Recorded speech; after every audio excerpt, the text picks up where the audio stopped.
Le pacte de signature a été lancé en 2019. C'est un pacte entre la communauté des affaires pour démontrer leur engagement vers le développement durable. On s'était arrêté sur 5 thèmes, dont le développement inclusif. Inclusive Growth, c'est un peu l'équivalent de la lutte contre la pauvreté et l'exclusion. Le développement de l'île Maurice depuis l'indépendance a été spectaculaire. Mais il y a un point noir qui n'a vraiment pas progressé, c'est la lutte contre la pauvreté. Il y a aujourd'hui à Maurice entre 50 et 100 000 familles qui vivent dans ce qu'on appelle le cercle vicieux de la pauvreté. C'est un problème complexe qui n'a pas de solution facile, mais qui a besoin d'un travail d'équipe, surtout entre le gouvernement qui a le leading role dans le policy making, mais aussi le secteur privé.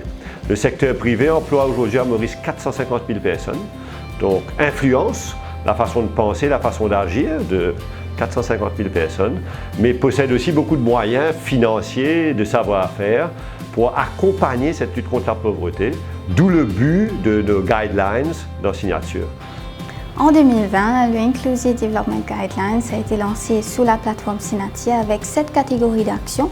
Par exemple, Support to needy vulnerable employees within the organization, Inclusive Employment, mais aussi le Non-Financial Support to NGOs and Vulnerable Groups.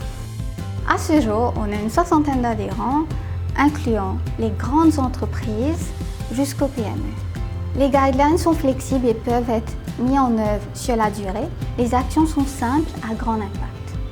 Afin d'accompagner nos adhérents, on organise des networking events pour partager les best practices et mieux implémenter les guidelines.